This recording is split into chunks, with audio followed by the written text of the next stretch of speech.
Gue Minasan, welcome back again with Mr. K di sini. Pada kesempatan kali ini ya, Mr. K mau ngebahas salah satu event yang bisa aja terjadi di Elbaf nantinya. Dan ini agak sedikit nyangkut sama sosok siluet yang muncul di akhir panel chapter 1124 kemarin. So, tanpa basa-basi cing-cing juga nggak jelas atau bang wingung nggak jelas, monggo enjoy the kontennya, let's go. Training again for Luffy.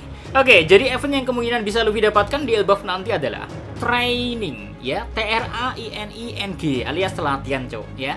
Yap, sejauh ini Luffy memang telah berkembang cukup banyak. Akan tetapi masih ada gap kekuatan yang dimiliki semisal Luffy beneran mau serius menantang Gorosei dan Im-sama. Kita udah lihat sendiri kan, gimana mengerikannya Gorosei yang bahkan nyaris gak punya luka fatal walaupun berhadapan dengan Luffy yang udah di mode dewanya alias Gear 5-nya. Mode yang katakanlah plot armor gitu loh ya. Kok masih bisa gak terluka, kan aneh gitu loh. Itu artinya apa pemirsa? Luffy perlu meningkatkan kembali kemampuan yang ia punya sekarang ini. Gimana pun, level kekuatan Luffy ini sebenarnya udah cocok banget atau bahkan bisa melampaui level para admiral. Tapi untuk level di atasnya lagi, mulai dari sesama Yonko macam Shanks atau Kurohige, hingga tingkat Gorosei sampai Im-sama, harus kita sadari dan kita akui bersama, Luffy belum sanggup, oke? Luffy belum sanggup. Dan dia juga masih rentan kan. Jadi pelatihan Luffy sendiri sebenarnya tak terhenti di during time skip doang. Luffy bahkan pernah belajar haki lagi di Wano Kuni. Nah, momen seperti ini yang perlu dihadirkan kembali, Bedanya, nampaknya ya, di Elbaf nanti ku perkirakan bakal lebih intens macam semasa time skip dibandingkan Wano Kuni yang hanya sekilas. Selain faktor Luffy butuh kenaikan level kekuatan lagi sesuai keadaan yang udah ku sampaikan tadi ya, ada juga faktor lain. Apalagi kalau bukan cocok logi yang memperlibatkan gimana Egghead punya keterkaitan erat sama Sabaody Island. Keterkaitan seperti apa? Dan apa hubungannya sama training Luffy? Kalian penasaran kan? Pertama ya, objektif dari Sabaody dan Egghead terbilang sama, yaitu minggat, kabur. Nggak ada yang namanya pertarungan-pertarungan. Intinya itu minggat, kabur, oke? Kita sepakati itu dulu ya. Kedua, ada beberapa karakter yang dimunculkan pada Sabaody Island kembali muncul di Egghead lalu sama-sama mempunyai peran penting. Sebut aja nama-nama seperti Kizaru, Kuma, Bonnie, Sentomaru. Lalu semisal di Sabaody Island ada Tenryubito, di Egghead masih ada para Gorosei yang merupakan masih satu kaum dengan mereka. Sama-sama anjingnya maksud Mr. K. Terus ceritanya juga hampir mirip. Dikepung angkatan laut ke tambahan admiral. Admiral yang datang sama pula. Bedanya, kali ini Luffy udah jauh lebih kuat. Lalu datang bantuan tak terduga. Meski masih ada gap power Luffy dan Gorosei, Luffy dan SOP Crew berhasil melarikan diri. Terus apa kuncinya? Yap, sama-sama dapat bantuan gak terduga, Semisal di Sabaody Island ditolong Kuma dan Rayleigh, maka di Egghead mereka dibantu Sentomaru, Kuma lagi, Dory Brogy, sampai cukup mengejutkan adalah Emmet. Makanya Egghead ini berasa Sabaody versi New World dari skema ceritanya. Maka, Mr. K ingatkan kembali, apa yang terjadi setelah segala kekacauan di Sabaody Island? Luffy sempat mengenal konsep Haki di Amazon Lily untuk kemudian dilatih lebih mendalam oleh Rayleigh setelah selesai Marineford War. Konsep pengenalan kekuatan dan mengembangkannya kemungkinan dapat terulang kembali di Elbaf jika memang Odachi memberi kode segamblang tadi lewat berbagai kesamaan Sabaody Island. Siapa yang melatih Luffy? Lanjut, pasti kalian akan bertanya-tanya. Oke, anggaplah kita sudah sepaham bahwasanya memang benar Luffy perlu berlatih lagi dan emang kita akui Luffy belum cukup kuat untuk menghandle Gorosei. Pandangan Mr. K pribadi ya, latihan Luffy ini akan dibagi menjadi dua sesi. Sesi pertama, mengenal lebih lanjut potensi Nika pada dirinya. Elbaf adalah wilayah tempat asal legenda Nika tercipta. Alhasil, harusnya Luffy bisa mendapatkan banyak petunjuk soal apa kekuatan Nika sebenarnya. Ini kayaknya lebih ke latihan otodidak Luffy aja sih. Ia tahu potensinya seperti apa berdasarkan informasi yang ada, lalu mengembangkannya sendiri, seperti bagaimana ia mengembangkan Gear Second dan seterusnya. Sesi kedua ini lebih mengasah kembali ke haki Luffy. Kalau soal ini ya, bisa banget Luffy dapat pengajaran dari Dory maupun Brogy. Tapi gak berhenti sampai di sono. Tadi kita sudah menyadari bahwa ada kesamaan antara Egghead dan Sabaody, sehingga kemungkinan akan mempengaruhi gimana cerita berjalan ke depannya.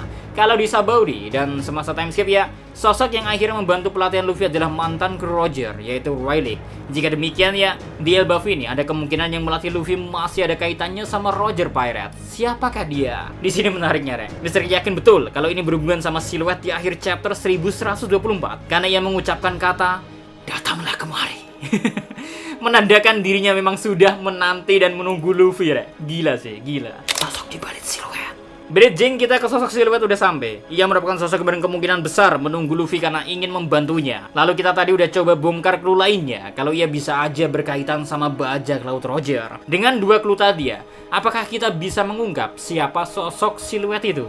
Salah satu asumsi yang populer di kalangan para fans adalah meyakini kalau itu Shanks. Ya paham sih, surat jubah dan sambil minum, emang udah kayak Shanks banget. Tapi perlu Mr. K ingatkan kembali ya, Shanks sudah meninggalkan Elbaf. Bahkan dipertegas di chapter 1120, posisi Shanks sudah benar-benar meninggalkan pulau, berada di tengah lautan dengan kapalnya. Sedangkan sosok siluet di sini nampak udah menanti di Elbaf. Maka asumsi kalau sosok siluet ini Shanks kayak gak valid ya. Lain cerita semisal ada plot twist lain. Saat membuat konten spoiler singkat ya, Mr. K sempat singgung kan, pen-spoiler macam Raidon menyebut sosok ini lebih mirip sama siluet di cover pack yang menampilkan Crocus ngobrol sama seseorang. Memang benar sih, ada kemiripan di sono. Maka chance besar terbuka sosok ini dan di chapter 1124 adalah orang yang sama. Terus nyambung juga sama pembahasan kita sebelumnya soal clue punya hubungan dengan bajak laut Roger. Crocus juga mantan kru Roger Pirates dan jadi salah satu orang kepercayaan Roger.